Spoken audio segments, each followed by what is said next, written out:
Olá, alunos da primeira série de ensino médio. Tudo bem com vocês? No vídeo de hoje, darei continuidade à sequência de atividades 2. Então, vamos lá? Pessoal, não se esqueça, deixe seu like e se inscreva no canal. Aula 1. Alienação. Texto 1. A alienação. Eduardo Galeano. Em meus anos moços, fui caixa de banco, recordo entre os clientes um fabricante de camisas. O gerente do banco renovava suas promissórias só por piedade. O pobre camiseiro vivia em perpétuas socobas. Suas camisas não eram ruins, mas ninguém as comprava. Certa noite, o camiseiro foi visitado por um anjo. Ao amanhecer, quando despertou, estava iluminado. Levantou-se de um salto. A primeira coisa que fez foi trocar o nome de sua empresa, que passou a se chamar Uruguai Sociedade Anônima. Patriótico, o nome cuja sigla é U.S.A.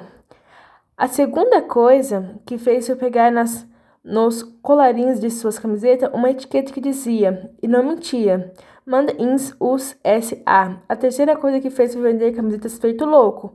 E a quarta coisa que fez foi pagar o que devia e ganhar muito dinheiro. Aula 1. Observe o título do texto, a alienação.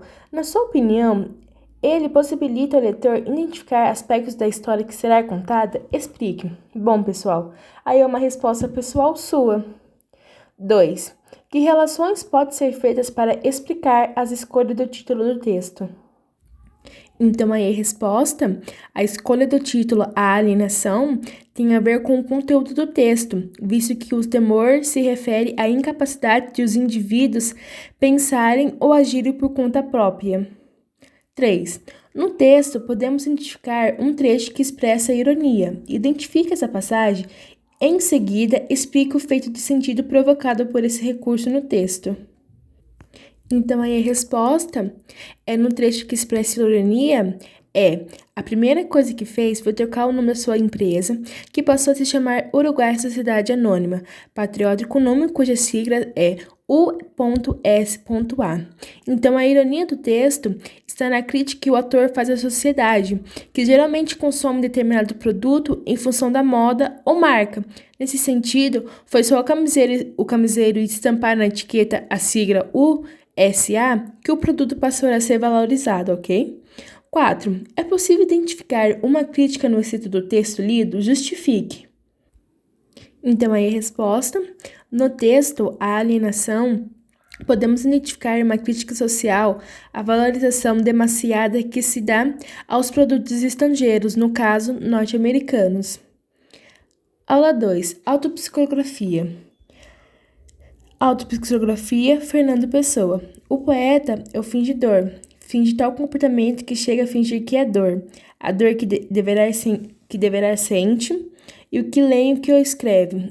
Na dor lida sente bem, nas duas que ela teve, mas só quem eles não têm. E assim, nas caras de roda gira a entre três a ração. Esse comboio de corda que se chama coração. 1. Após a leitura do texto, pesquisa o significado da palavra a seguir. Auto. Então, aí a resposta auto, é um prefixo de origem grega ou um elemento composicional que permite designar aquilo que é próprio ou que funciona por si mesmo. B. Psico. Então, aí a resposta psico, é uma radical de origem grega, elemento de composição de palavras que traz consigo a ideia de mente, espírito ou alma. C. Grafia. Então, a resposta é representação escrita de uma palavra ou de um som. 2. Agora que você já conhece o significado das palavras auto e psicografia, elabore o significado da palavra autopsicografia que intitula o poema. Então, aí a resposta é que o significado da palavra autopsicografia é a descrição de si próprio por si próprio. Nesse caso, do poeta Fernando Pessoa, que faz a descrição de si e do fazer literário. 3. Considere a construção de sentidos no texto do poema. Escreva ao lado de cada estrofe a percepção que você teve ao ler o texto. Estrofe. O poeta é um fingidor. Finge tão completamente que chega a fingir que é dor, a dor que deverá sente. Então, aí a resposta é que o poeta é descrito como um fingidor, porém, isso não significa que ele seja mentiroso ou dissimulado, mas um ser capaz de se transformar nos próprios sentimentos. Por isso, utiliza a, a metáfora do poeta como um fingidor. Stoff. E os que leem o que escreve, na dor lida, sente bem, não as duas que ele teve, mas só as que ele sente não tem. Então, nessa estrofe, é bom a gente observar a capacidade do poeta em expressar certas emoções e despertar sentimentos no leitor. Contudo, a dor que o poeta sentiu não é a mesma que o leitor sentiu, porque as dores mencionadas são a dor original do poeta e a dor fingida, que ele transformou em dor original. E assim nas calhas de roda gira a entreter a razão, e se compõe de cordas que se chama coração. Então aí a resposta é que nesse verso nota-se uma dicotomia de emoções, razão, que faz parte do cotidiano do poeta. 4. A partir das percepções descritas na atividade anterior e da análise realizada por você e seu professor, identifica as 3 etapas que o elo lírico utiliza para descrever a criação artística de um poema. Então, aí a resposta. A primeira etapa refere-se à criação literária do poema. A segunda fala da relação do leitor com o texto literário.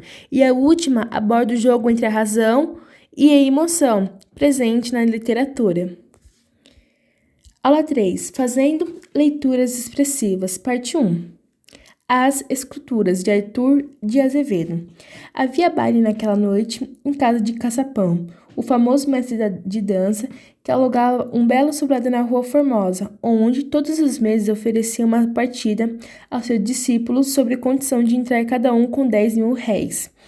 Dr. Maricota e sua sobrinha Alice eram infalíveis nesse baile de Caçapão.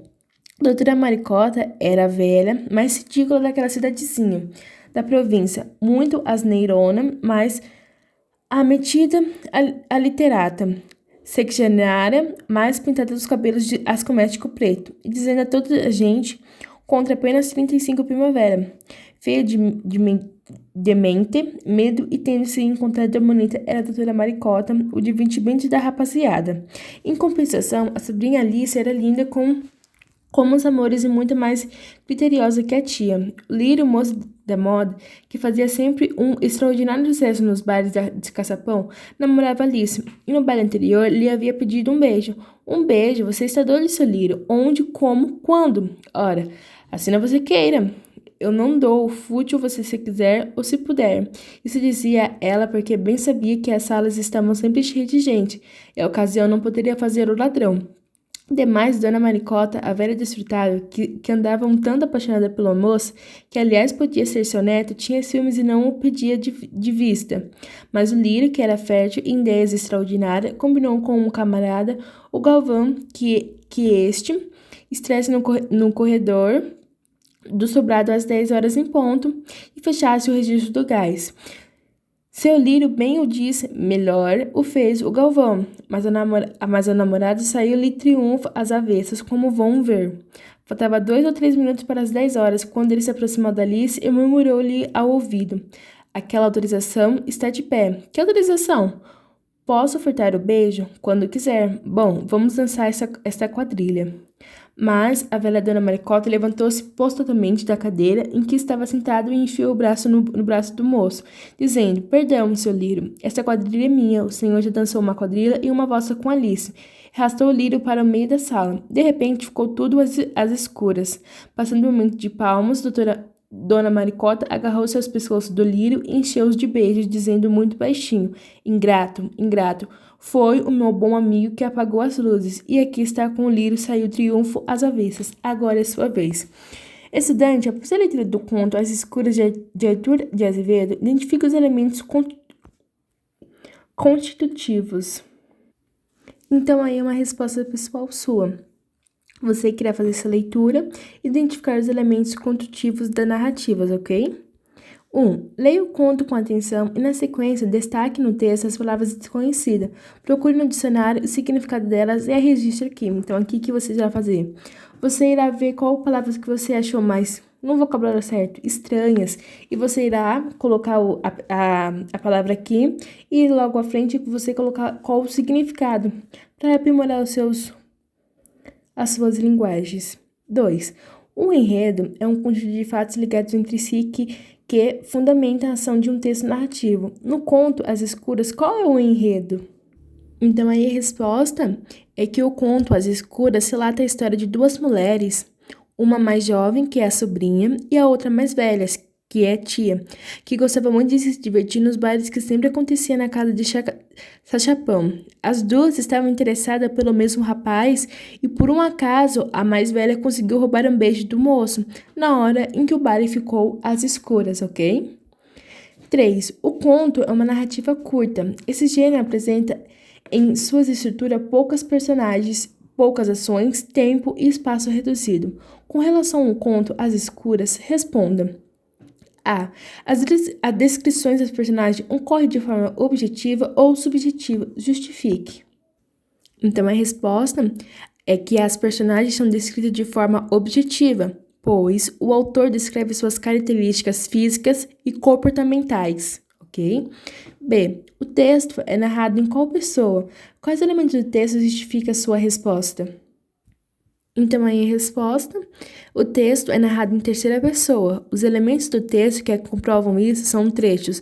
Dona Maricota e sua sobrinha, Alice, eram infalíveis nesse baile de Sachapão, no segundo parágrafo, e o Lírio, moço de moda, que fazia sempre um extraordinário sucesso no baile de Sachapão. Namorava Alice e no baile anterior lhe havia pedido um beijo, no quinto parágrafo, ok? C. Como terminou o desfecho da narrativa? As personagens que articulou para que as luzes se apagassem na hora certa conseguiu atingir seu objetivo da forma como havia pensado? Então, aí a resposta é bom a gente perceber o humor da narrativa, analisando a partir do título até o desfecho, o porquê do texto ser intitulado As Escuras, uma vez que Lírio esperava ter em seus braços a sua amada Alice no momento em que as luzes se apagassem, e não Dona Maricota, tia da moça. Hora da pesquisa. Nesta aula você conheceu o conto As Escuras de Arthur de Azevedo. Agora você realizará uma pesquisa sobre o autor e sobre sua produção artística literária. Assim, sugerimos que busques informações acerca do contexto de produção desta obra, dos fatos e acontecimentos da época em que viveu o autor, das circunstâncias que contribuíram para a sua trajetória, da maneira como se tornou conhecido, da sua produção bibliográfica e de diversas outras situações. Registre sua pesquisa em seu caderno. Então, vocês irão fazer esse texto e fazer essa autobiografia sobre ele, de Arthur de Azevedo, ok? Aula 4. Fazendo leituras expressivas, parte 2. 1. Revisite os contos As Escuras, lido na aula anterior, e na sequência responda as questões a seguir. A. No trecho, muito aneirona, mas metida literata, o que é possível inferir acerca dos termos destacados? Então, aí a resposta é que no trecho citado, infere-se que a personagem Dona Maricota fala muitas asneiras e acha que tem muitos conhecimentos sobre a literatura e assuntos literários. B. Identifique no texto a passagem que remete à esperteza da personagem Dona Maricota. Então, a resposta é que no trecho em que Dona Maricota se aproveita dessa situação é em que se esbalda nos braços do moço Lírio, ok? 2. A partir das informações implícitas e explícitas fornecidas pelo narrador, complete o quadro a seguir com as características relacionadas aos aspectos físicos e comportamentais das personagens.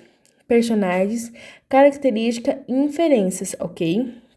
Então, personagem, Dona Maricota, característica, sexagenária e aneirona. E aí, a inferência é uma resposta pessoal sua, ok? Personagem, Alice, característica, linda e criteriosa. Inferência é uma resposta pessoal sua.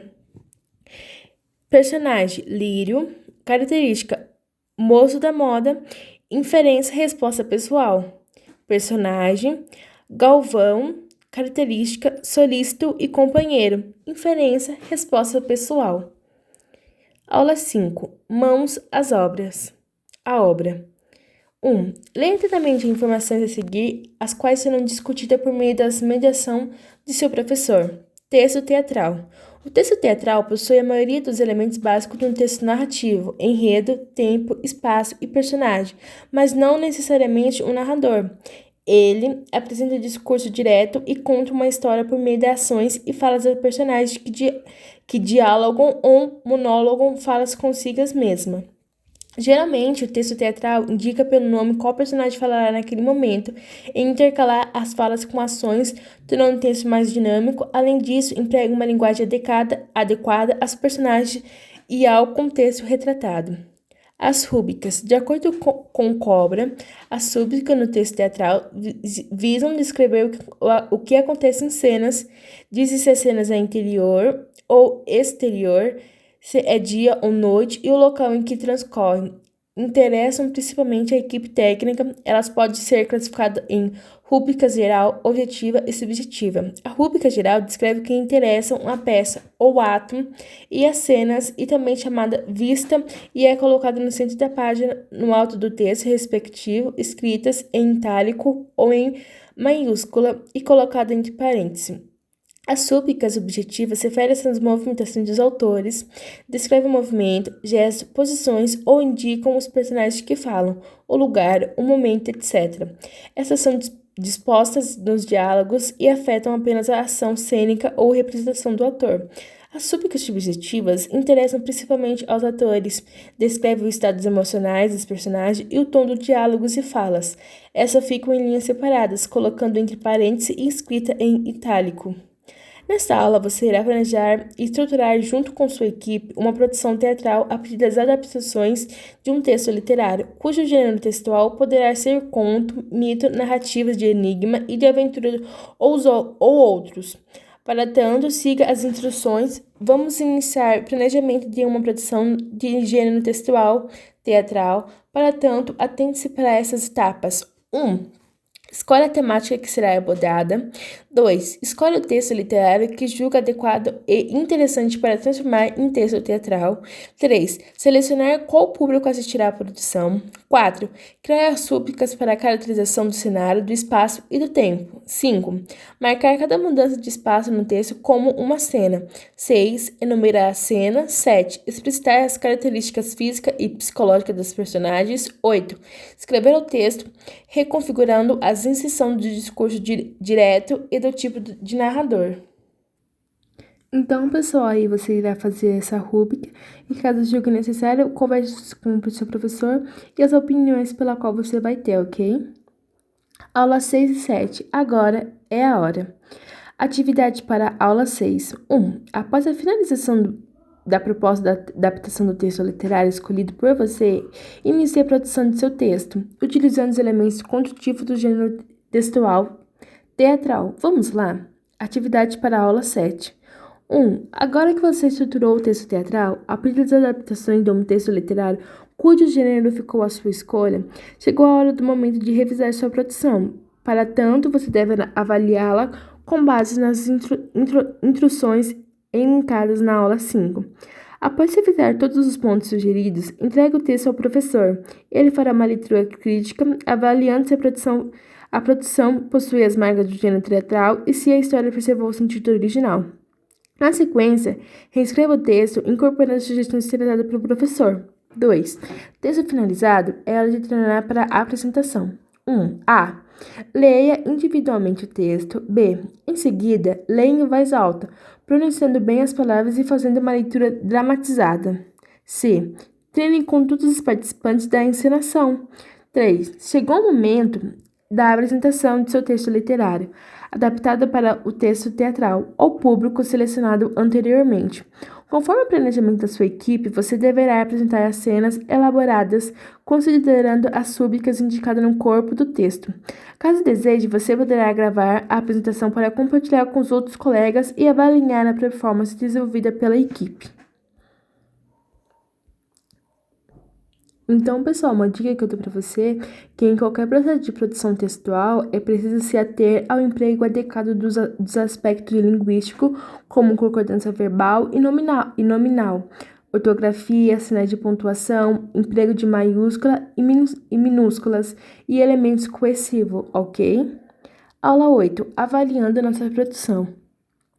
Para concluir essa etapa de reconstrução do texto literário para a produção teatral, você irá avaliar a produção e a apresentação elaborada por sua equipe, observando se as habilidades descritas na tabela foram atendidas. Habilidade avaliada. Atendidas. Comentários. O texto escrito possui marca do gênero textual? Sim ou não? A história representada manteve o sentido original do texto literário? Foi possível identificar as caracterizações física e psicológica dos personagens? Os efeitos de sentido, gestos, movimentos, expressões faciais representadas nas apresentações favorecem a compreensão dos espectadores? A apresentação possibilitou compreender onde aconteceu a história?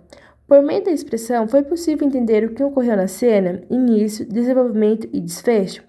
Após o preenchimento da tabela, é hora de ouvir a avaliação das outras equipes em relação à sua produção.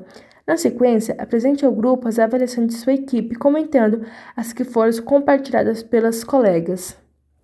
Pessoal, esse foi o vídeo, eu espero muito que vocês tenham gostado. Se gostou, deixe seu like.